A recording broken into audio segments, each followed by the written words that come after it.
Have you ever noticed how being a good person often leads to pain, not reward? You give, you forgive, you try to do the right thing, and somehow you end up being the one who gets hurt.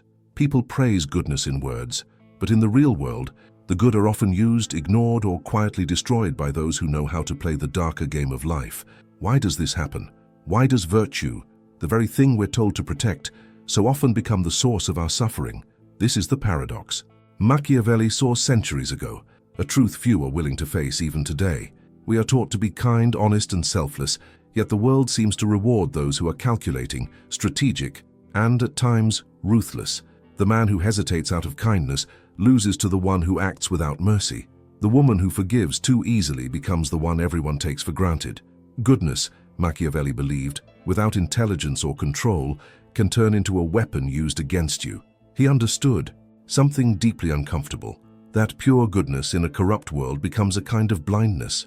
When you assume others have the same heart as you fail to see their motives clearly. You trust too fast, you believe too deeply, and you pay the price in silence. Have you ever been betrayed by someone you only tried to help? Have you ever wondered why your loyalty is met with indifference while manipulation wins admiration? Stay with me, because what you're about to discover may change how you see morality forever. In Machiavelli's eyes, the world was not a stage for saints. It was a battlefield of interests.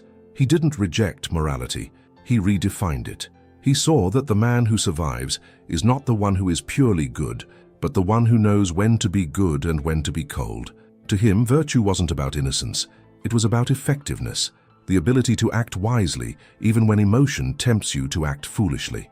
That's why his writings still disturb and fascinate minds today. They reveal the uncomfortable truth that goodness without strength is vulnerability. Imagine this. You walk into a world where people smile at you with hidden motives, where every favor has a cost, where every display of kindness might be tested for weakness. This is the reality Machiavelli wanted us to see, not to make us cruel, but to make us aware, because awareness is power, and power protects. The question is, can you remain good without being naive? Can you protect your light without letting others drain it? What if the real challenge isn't to choose between being good or bad, but to understand the true cost of being good in a world that feeds on power? Stay until the end, because the answers lie not in morality, but in mastery. And Machiavelli knew exactly where that line was drawn. Maybe you felt that quiet exhaustion of always trying to do the right thing, only to realize that goodness doesn't always protect you. Sometimes it exposes you. That moment when you finally see that not everyone plays by the same rules, and your sincerity can become someone else's strategy. It's a painful awakening, but also a powerful one, because once you see it, you can't unsee it. You start noticing patterns, motives, and intentions hidden behind polite smiles must and kind know how words. to be a fox. That's the beginning of awareness, and a lion awareness to frighten is the the first wolves. step toward power. If what we're talking about here makes sense to you, take a second to share your own experience in the comments. Have you ever felt punished for being too good? Have you ever seen kindness mistaken for weakness?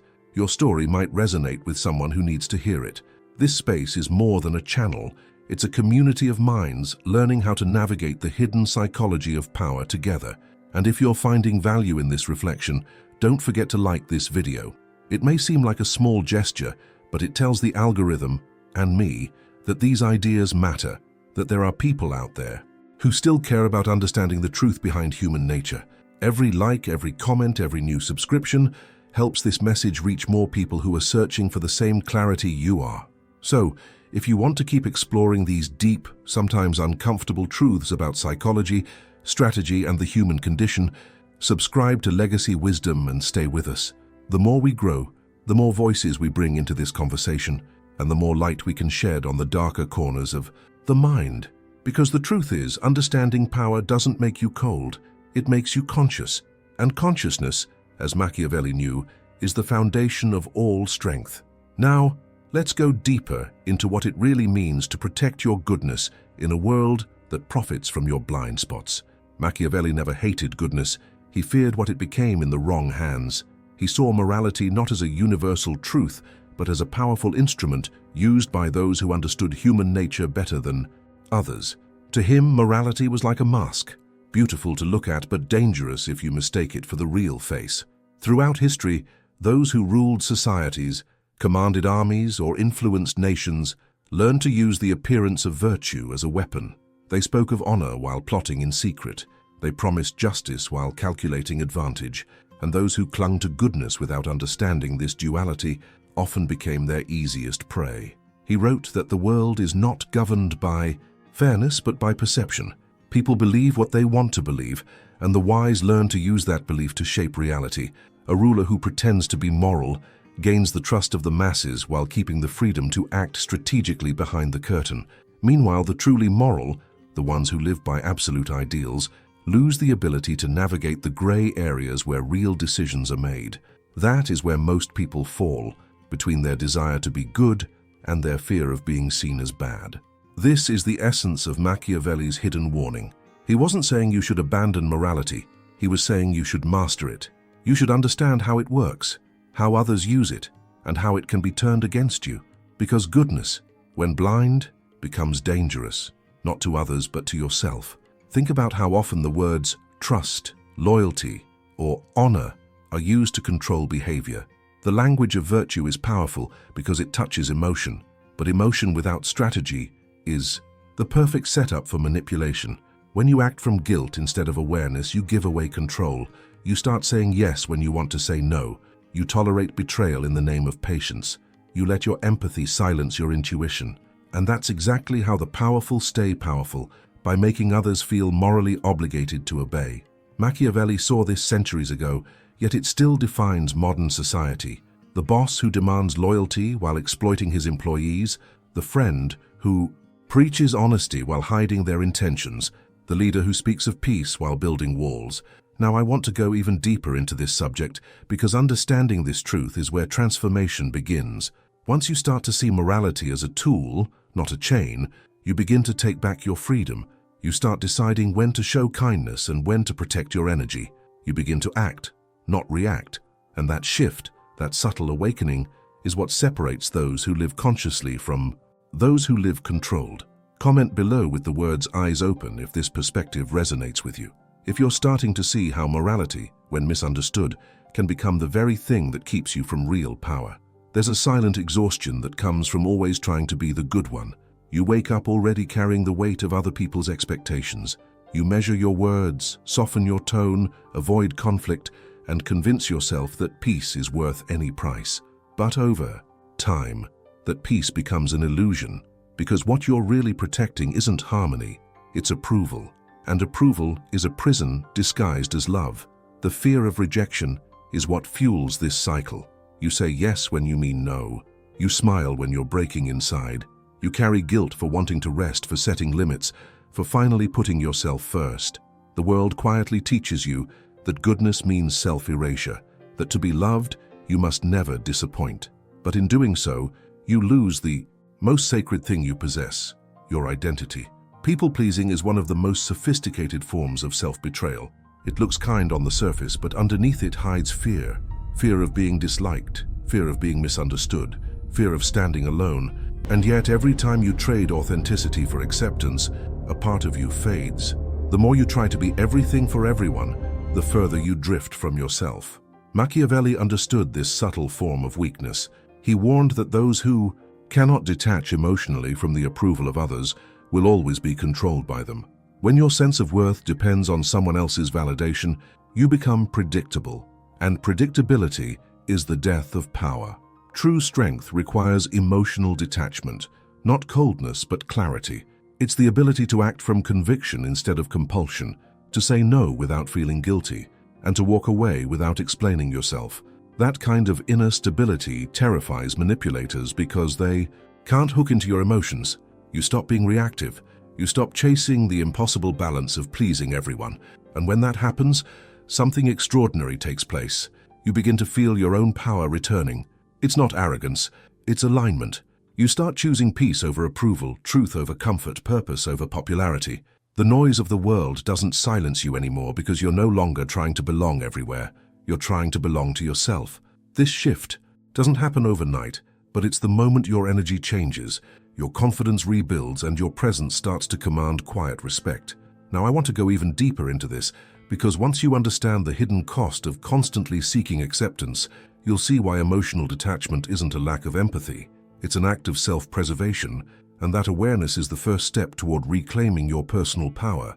Comment below with the words, "No more masks," if you've ever felt that quiet exhaustion of always trying to please everyone, and you're ready to start living on your own terms. Look around, and you'll see a pattern that repeats itself through history. The world doesn't reward the pure, it rewards the strategic. The ones who rise, who lead, who shape destinies are rarely those driven only by goodness. They are the ones who understand timing, perception, and control. They know when to speak and when to stay silent, when to extend kindness and when to hold their ground. They are not heartless, they are aware, and awareness in a world ruled by illusion becomes the highest form of intelligence. Think of figures like Winston Churchill, who during the darkest days of war made decisions that weren't good in the moral sense, but necessary for survival, or entrepreneurs like Steve Jobs, whose relentless precision and emotional distance created innovations that changed humanity, yet also earned him the label of being difficult, even cold. History remembers their results, not their compliance with moral expectations. Society loves to romanticize purity, but it secretly depends on those who are willing to make hard choices when others hesitate. Machiavelli saw this centuries ago. He wrote that, "To survive, one must learn not to be good," not because he admired cruelty, but because he understood the nature of power. Pure goodness in a corrupt system is like a candle in a storm, beautiful, but quickly extinguished. The calculated, however, protect that flame by building walls around it. They balance morality with pragmatism. They don't betray their values, they preserve them by adapting. That's the art of strategic morality, knowing that your intentions can remain pure even when your methods must be sharp. Society operates on perception. People trust appearances, not depth. A leader who smiles while hiding strategy behind his eyes will always be chosen over one who exposes his doubt. The world wants to feel safe, and confidence, even when calculated, creates that illusion of safety. This is why those who act with emotional intelligence and restraint are often mistaken for cold or manipulative, when in truth, they're simply disciplined in their use of emotion. It's not that morality has no place in power, it's that morality without calculation becomes self-sabotage. The wise understand that goodness must be protected by strategy, just as compassion must be protected by discernment. The ones who thrive are those who don't allow their virtue to become vulnerability. Now I want to go even deeper into this truth, because once you understand why the world rewards the calculated, you begin to see that real strength isn't about being ruthless, it's about being conscious. It's about mastering your balance between heart and intellect, between the ideal and the possible. Comment below with the words strategic mind if you've ever realized that pure intentions aren't enough, that awareness and precision are what truly shape destiny. When Machiavelli spoke of virtue, he didn't mean kindness, humility, or moral purity. His concept of virtue was something entirely different, a quality of effectiveness, intelligence, and control. To him, virtue wasn't about how good you appear to others. It was about how capable you are of shaping reality itself. In his view, a virtuous man is not the one who follows the rules, but the one who understands when the rules no longer serve his purpose and has the courage to adapt. This kind of virtue doesn't fit comfortably in modern morality because it demands flexibility instead of obedience. It asks you to think, not to conform. Machiavelli's virtù was the art of mastering chaos. It was about responding to the unpredictable forces of life, what he called fortuna, with skill, courage, and self-control. Life, he believed, would always test your strength. The winds of fate shift without warning, and those who cling blindly to ideals are the first to fall. The wise, however, know how to bend without breaking. They don't betray their values, they reinterpret them in the face of reality. That's the essence of power, the ability to remain yourself while adjusting to the storm around you. In today's world, we've reduced virtue to politeness. We praise the one who is kind, agreeable, and harmless, even if they achieve nothing. We measure goodness by how softly someone speaks, not by the strength of their will. But Machiavelli would argue that this modern idea of virtue is incomplete. Kindness without competence helps no one. Compassion without boundaries destroys the giver. Virtue, in his eyes, was never passive.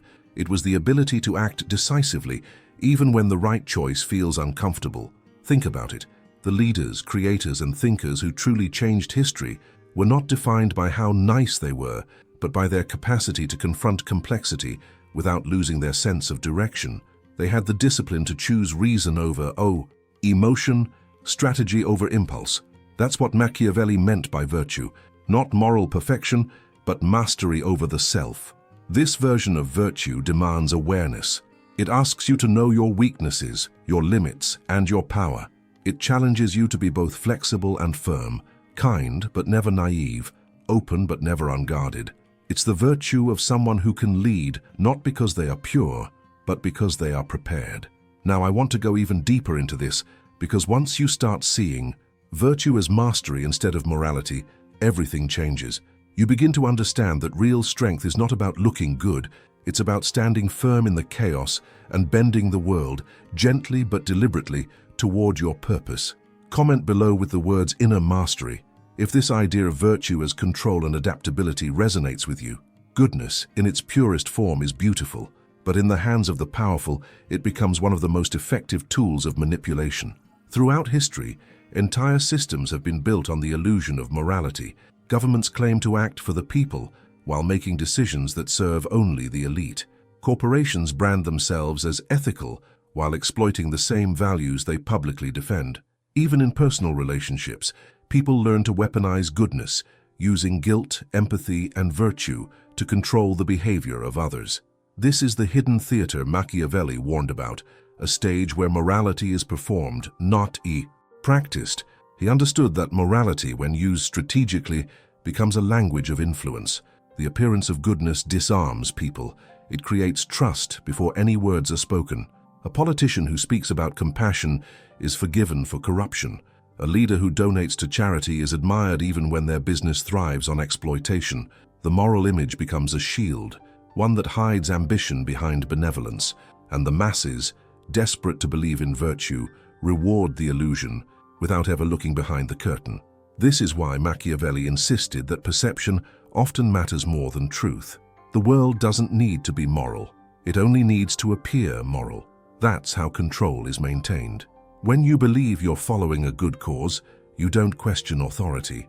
When you see a smiling face claiming to protect you, you let your guard down.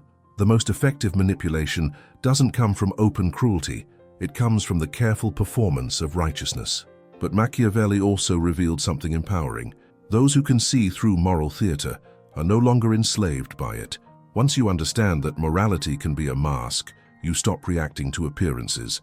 You start observing patterns instead of promises. You stop being guided by guilt and begin to think strategically. The moment you recognize that goodness can be used as currency in the marketplace of influence, you reclaim your autonomy. Think about how this plays out today. In politics, in the media, even in social movements, everyone wants to appear virtuous because virtue has become a form of social capital. But when everyone is performing goodness, how do you know who is truly good? The answer lies in observation. Look for those who act with consistency, not those who demand admiration. Machiavelli's wisdom wasn't cynicism, it was clarity. He wanted you to see that awareness protects you from deception and detachment frees you from emotional manipulation. Now I want to go even deeper into this idea, because once you start seeing the hidden machinery behind moral theater, you'll understand why awareness is the most dangerous kind of freedom. Comment below with the words "seeing clearly" if you've ever noticed how morality can be used as a mask, and if you're ready to see what truly lies behind it. There's a quiet kind of pain that only genuinely good people understand, the ache that comes from being betrayed by the very hearts they tried to protect. You give your time, your loyalty, your compassion, believing that goodness will somehow return to you. But what happens when it doesn't? When your kindness is met with silence, or worse, with exploitation? That's when goodness begins to turn against itself. The same heart that once gave light starts to burn from within. You begin to question everything: your faith in others, your sense of justice, even your own worth. Machiavelli saw this tragedy long before psychology gave it a name. He understood that when goodness becomes an identity instead of a choice, it traps you. The desire to always be good can morph into a fear of being anything else. You start apologizing for your emotions, justifying the disrespect of others, and swallowing your anger in the name of harmony. But suppressed anger doesn't disappear. It corrodes. It becomes quiet resentment, exhaustion, and self-doubt. It turns virtue into weakness. Guilt is the invisible chain that keeps good people obedient. You feel guilty for setting boundaries, for saying no, for finally putting your well-being above someone else's comfort. Society has conditioned us to believe that goodness and self-sacrifice are the same thing. They're not. Real goodness doesn't require you to destroy yourself to prove your heart. It's not your job to save everyone, to absorb their chaos, or to keep peace at the expense of your own. Sometimes, protecting your peace means being misunderstood. Sometimes, it means walking away from people who can't meet you with the same honesty you give them. True moral strength isn't about pleasing others. It's about having the courage to disappoint them when necessary. Saying no doesn't make you unkind. It makes you conscious. It means you've learned that peace built on guilt isn't peace at all. It's quiet suffering. Machiavelli would have called this awareness a form of power because it returns control of your life back to you. The moment you stop needing to be seen as good, you start becoming real. It's in that moment of clarity, when you finally say, "I'm done explaining my worth," that your energy shifts. You no longer move from fear, but from conviction. And paradoxically, that's when your goodness becomes stronger, purer, unbreakable. Because it's no longer about being liked, it's about being aligned. Now I want to go even deeper into this, because understanding how self-destruction hides behind moral purity is the key to transforming guilt into power and compassion into conscious choice. Comment below with the words "inner peace" if you've ever felt that conflict between kindness and self-respect, and you're ready to choose strength without losing your heart.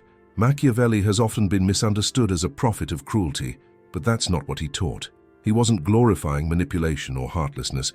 He was revealing the hidden structure of power that governs human behavior. To him, morality was never black or white. It was a spectrum of choices guided by purpose. The true art of living, he believed, lies in knowing when to be kind and when to be cold. To be kind without strategy is to invite exploitation. To be cold without wisdom is to lose humanity. The balance between both is what defines mastery. Kindness is powerful when it's intentional. It builds trust, inspires loyalty, and opens doors that brute force never could. But when kindness becomes automatic, when it's offered even to those who exploit it, it loses all meaning. Machiavelli understood that mercy without judgment weakens authority. The wise person gives warmth not out of emotional impulse, but from a conscious choice. Their kindness is calculated, directed, and aligned with purpose. They can smile while holding firm boundaries, listen without surrendering their center, and forgive without forgetting the lesson. That's not manipulation. That's emotional intelligence turned into art. We live in a world that praises empathy, but punishes those who use it wisely. Society confuses sensitivity with softness, but they're not the same.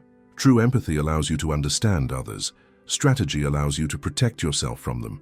When both coexist, you become untouchable. You see through intentions without absorbing them. You act but never react. You understand that not everyone deserves access to your warmth, and that sometimes distance is the highest form of respect for both yourself and the other person. This is what Machiavelli meant by strategic morality. It's the discipline of choosing response over reaction. It's the awareness that sometimes compassion must wear the face of firmness, and silence can speak louder than mercy. The strong are not those who never feel. They are those who master what they feel. They don't let emotion cloud their judgment, but they never lose the capacity for humanity either. Their decisions are guided by clarity, not chaos. Think of it like the balance between the sword and the olive branch. One protects, the other connects. You need both to survive and to lead. Being kind but strategic doesn't make you deceitful. It makes you whole. It allows you to give without losing, to love without depending, to forgive without forgetting. Now I want to go even deeper into this idea, because once you understand how to blend heart with calculation, you begin to operate from a place of true authority, not dominance, but alignment. Comment below with the words "calm power" if you believe that real strength isn't about being ruthless, but about mastering when to act with compassion and when to stand in quiet control. The moment you begin to understand that both light and shadow live within you, something profound starts to shift. It's the beginning of inner transformation, the awakening of the strategic mind. Most people spend their lives trying to reject one side of themselves, pretending to be purely good, endlessly moral, and always agreeable. But that illusion keeps them fragile. Real growth begins when you stop trying to be perfect and start aiming to be whole. Machiavelli knew that human nature was complex, filled with contradictions, and that power, real, lasting power, comes from embracing that truth instead of denying it. Your light represents empathy, creativity, compassion, and purpose. Your shadow carries instinct, discipline, and the capacity to say no. When you suppress your shadow in the name of goodness, you lose your edge. When you live only in darkness, you lose your humanity. The wise learn to integrate both, to let light guide intention and shadow protect it. This is where psychology meets philosophy, not in moral extremes, but in balance. The individual who masters this equilibrium becomes unpredictable, untouchable, and free. Understanding human nature as it truly is, not as you wish it to be, gives you clarity. You stop expecting fairness from the unfair, loyalty from the self-interested, and honesty from the deceptive. Instead of being disappointed, you become observant. Instead of reacting, you respond. This shift marks the evolution from emotional dependence to emotional command. You're no longer driven by how others treat you, but by how consciously you choose to act. That's self-mastery, the ability to direct your goodness like a blade, sharp when needed, calm when not. Machiavelli's wisdom wasn't about domination, it was about liberation. He taught that understanding both sides of your nature gives you the power to move through the world without being consumed by it. The more you understand your own motives, the less control others have over you. You learn to forgive without reopening wounds, to lead without seeking validation, to give without losing your center. Goodness becomes something you wield, not something that defines or confines you. This is the transformation that creates inner authority, when your kindness is no longer naive and your strength no longer harsh. You begin to see the architecture of your own mind, the patterns of your reactions, and the depth of your own potential. That awareness doesn't make you colder, it makes you calmer. It allows you to act from purpose rather than pain, from clarity rather than confusion. Now I want to go even deeper into this journey, because once you learn to control your inner world, you stop being controlled by the outer one. Comment below with the words inner power if you believe that mastering both your light and your shadow is the true path to freedom and strength. In the end, the lesson isn't that you should stop being good, it's that you should stop being unguarded. Being good is not the problem.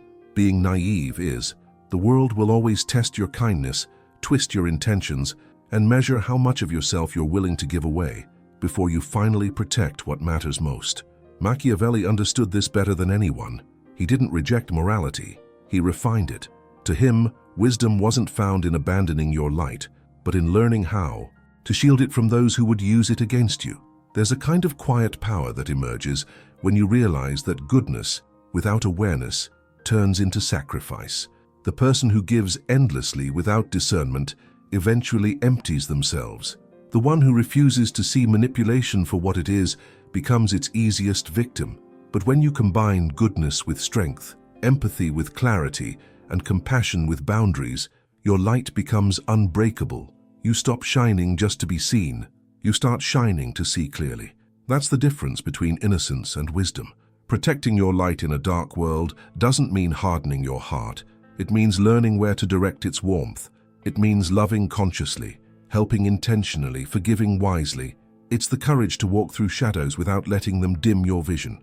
The world respects those who carry light without begging for approval, those who act from calm authority rather than desperate virtue. Because power at its highest form isn't loud or cruel, it's composed, precise, and deeply aware. Machiavelli's greatest insight was that survival and morality don't have to be enemies. The truly powerful are not those who dominate others, but those who master themselves. They don't let their emotions dictate their destiny. They use them as tools of understanding. Their goodness is armed, their conscience awake, their purpose clear. That's what it means to think like a strategist, to live with compassion but also with control. Every age has its darkness, every generation faces its illusions, but those who endure are the ones who learn how to guard their inner flame, who remain kind, yet untouchable. You can be both the light and the one who decides where that light shines. If this message made you question what it really means to be good, you're already thinking like a strategist. Subscribe to Legacy Wisdom and explore the hidden psychology of power, strategy, and the human mind. Because in a world built on deception, awareness will always be your greatest defense. If you've stayed with me until now, it probably means this message resonated with something inside you, maybe a truth you've always felt, but never fully put into words. That's exactly why Legacy Wisdom exists, to bring clarity where the world only offers noise, and to help you see power, not as manipulation, but as understanding. If this journey spoke to you, make sure to subscribe. That's how you stay close to these reflections, these quiet moments where philosophy meets real life. Every new video is another step into mastering yourself, your thoughts, your emotions, your perception of the world. And before you go, let me know in the comments that you made it here. Write the words "I'm still here," not just to say you reached the end, but to mark that you're part of this growing circle of thinkers who choose awareness over illusion. If this conversation connected with you, hit the like button. It's a simple way of letting me know that this kind of dialogue matters, that you value depth over distraction. There's another video right here that continues this same path. It expands on what we explored tonight and takes it even further. Click and keep going with me there. The journey doesn't end here. It only deepens.